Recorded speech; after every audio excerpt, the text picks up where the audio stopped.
Mr. Speaker, I want to say this. Mr. Speaker, court rulings are very important, Mr. Speaker. You remember after the election, we disputed the result of the election. We ended up filing a court case in the Supreme Court. The Supreme Court pronounced itself that we did not win the election and the other party won the election, and we abided by it and we respected the court ruling, Mr. Speaker. This court ruling also must be respected, Mr. Speaker. Because it's not like any other court ruling, Mr. Speaker. It's a ruling of the Court of the Republic of Kenya, Mr. Speaker.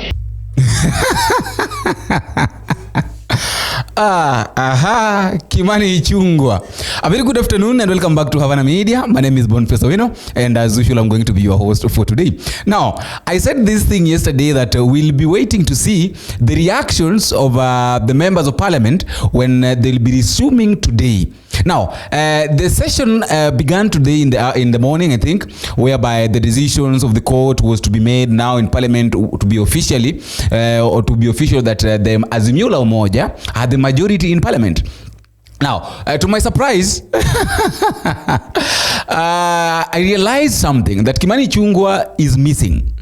All the sessions, Kimani Ichung'wah went missing. Now, today being the first day, the first sitting, after the court had made a decision that Azimio la Umoja were the majority, Kimani Ichung'wah, who was the majority leader, majority in parliament, went missing. Now the question is, why did he go missing?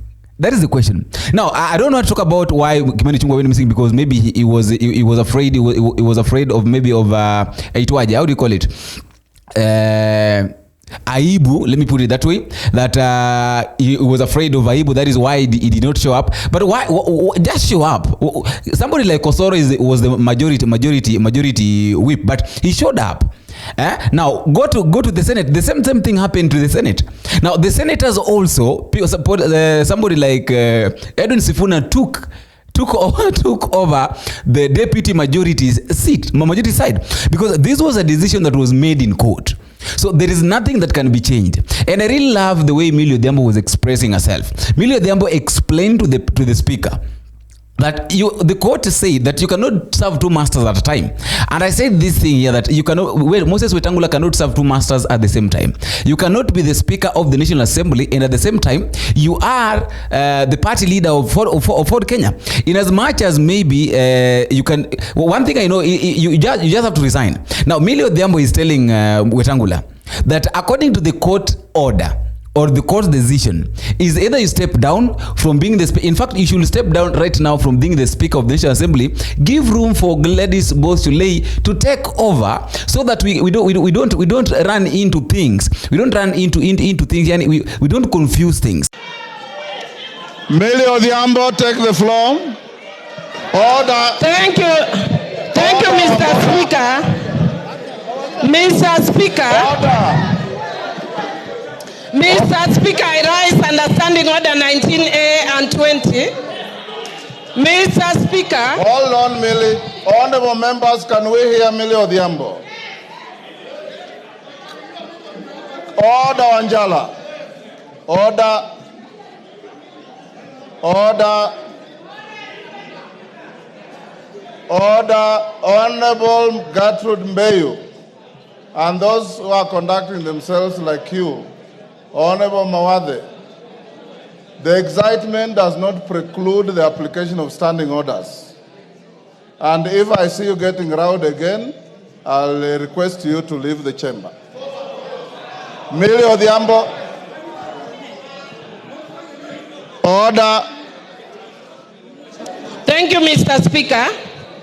Mr. Speaker, I stand under Standing Order 19A and Standing Order 20. Mr. Speaker, and in furtherance of a recent decision by the High Court HTC number E202 of 2023, Kenneth Njagi Njiru and 11 others versus the National Assembly of Kenya and others. Mr. Speaker, I will not go to the demerits and merits of that matter. I will go to what the court concluded, which is that the Azimio side is the majority. And based on that, Mr. Speaker, again, because I've said I'm not going to the merits and demerits of that decision, Mr. Speaker, I want to just indicate that I have therefore, as the majority party whip of Azimio, today handed over to your office a copy of that decision of the High Court with a letter that we are giving you according to the standing orders, our majority leader as Honorable Junet Mohammed and Honorable Robert Mbui. Mr. Speaker, following the standing orders, Honorable Junet will thereafter then communicate me officially as the minority whip, going by what the standing orders, but a majority whip. Majority. Mr. Speaker, I also stand under Standing Order 90 and had actually consulted you about this. And Mr. Speaker, if you look at the judgment of that court, the court actually infer that because of the position you hold as Speaker and also as Chairman of your party, Mr. Speaker, it is not as party leader of your party, Mr. Speaker, it is not possible for you to be fair. You are going to be conflicted when you are conducting the matters of this House. Mr. Speaker, I therefore humbly request you to step down and mandate Honorable Gladys Boschole to take over in discharging the functions as the Speaker because of your conflict of interest. Mr. Speaker,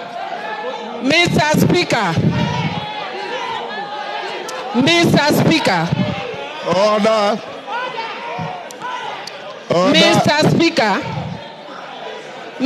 Speaker, in concluding, Mr. Speaker, because I said I'm not going to go to the merits and demerits of the matter, in concluding, I want to urge that as a parliament, we need to obey court rulings and decisions, even when we don't agree with them. And Mr. Speaker, I also just want to indicate that you can see my two colleagues are standing next to me. My advice to them in future is to follow a philosophy from my community which says, Telo Ikao, Telo Kumingato. So next time they should do what Honorable Ruku did. Jump if you have to, but take your position the way Honorable Millie has done. Is that part of your point of order? No. Mr. Speaker, I said as an arbiter. And Mr. Speaker, I would also just want to say, very finally, also as an arbiter, Mr. Speaker, people are also talking about broad-based. Again, I'm very careful. I'm saying this as an arbiter. It's not my substantive argument. Mr. Speaker, people talk of broad-based. Yeah, and even when you look at the decisions of the arguments of the court, they keep making reference to the de jure and the de facto. And many things may have changed over time. And Mr. Speaker, I'd want to say that actually if you look at this side of the House today, we are seeing broad, Mr. Speaker. Mr. Speaker, if we want to see good faith, we want to see if it is also based. It is broad. But based, whether it is based will depend on the decision going forward. Otherwise, we will be told by the court it is hot air, this broad base is hot air, wild goose chase, and all those other things, Mr. Speaker. Thank you. You see, but now what is making me happy is that Kimani Chungwa, our very own Kimani Chungwa is missing. He's nowhere to be seen. How happy it is, Junet Mohammed is saying that I didn't know that the seats in Parliament have got different comfortabilities. Like I was sitting in the seat of the minority, and the seat was cold. Now I'm sitting on the position of the majority. Now the seat is warm. Mr. Speaker, first I want to say today that I am privileged to speak from the seat of the majority leader. Because, Mr. Speaker, even when I sat on the seat, it is very warm, Mr. Speaker, unlike mine, which was very cold, Mr. Speaker. I didn't know the seats of Parliament have different warmth, Mr. Speaker. But, Mr. Speaker, I don't foresee myself leaving this seat anytime soon. I don't see myself leaving this one anytime. So are you saying that I was just waiting? What I was waiting for, I just wanted to see the reaction. How this member, if at all maybe there's Millie Moja who are going to accept that maybe this conviction that let us wait for the final. There's nothing to wait. In as much as maybe I was hearing Boni Halwale complaining that the country is being run by social media, it's not all about social media. It's all about what is in the Constitution. The Constitution states very well that the people that are the majority in Parliament are supposed to lead in any discussion in Parliament. And that is what is happening. Azimio la Umoja are the majority. So let them lead. Stop complaining.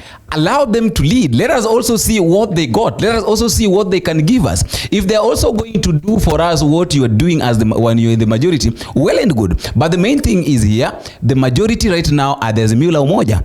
At least now, let us have hopes that they're going to make the right decision. There will be no more bribery in making some decisions. There will be no mischiefs in Parliament. But this thing I know is going to make a lot of people very happy. That Kimani Chungwa, you know, it is very much wrong to be happy when someone is suffering because you don't know how yours is going to be. The big question is, where is Kimani Chungwa today? Where is he today? Is he ashamed of sitting in the minority side? Is he ashamed of maybe of what is going to happen? Is he ashamed of the mockery, the way he was bragging that is the majority, he makes decisions, he leads the parliament, he leads the members of parliament in making some decisions? What has been going on? What is going on? That is what we need to know. Kimani Chungwa, tell us where you are. Don't go hiding. I think he was after the court had decided that the majority at the Millie Moja, Kimani Chungwa went abroad. I think he went to either Dubai or somewhere. Because I heard on social media, people are asking, where is Kimani Chungwa? We want to go and see him. People of Kenya who are abroad wanted to know the exact house that Kimani Chungwa is hiding so that they can go and see him. Why can't he just tell the people that here I am, come? If you know very well that your ways are right. If you know that your ways are right, you don't need to hide. After all, guys, I just wanted to watch the reactions. I just wanted to watch what has been happening in Parliament. I wanted to watch everything that has been happening in Parliament since morning up to now. And then you also tell me what you think at the comment section concerning the decisions that court made, and now the Azimio la Umoja deciding that they cannot sit back. Look at the Kenya Kwanza government, the way they are doing their things, yet the court had decided that they are the majority in Parliament. Until we meet again in the next video, if it's possible, I've been your host, Boniface. Bye-bye. Millie Odhiambo has raised 2 points. One I'll dispose of very quickly, and the other I will allow the House some latitude. As to whether the Speaker, yours truly, should preside over these proceedings or not, I'll dispose it off as follows. One, there's no motion before the House about the Speaker. Number two, I am a senior lawyer in this country, and I'm your senior Millie Odhiambo. I have read that judgment with a tooth comb, and there's nowhere it requires the Speaker to do what you are saying.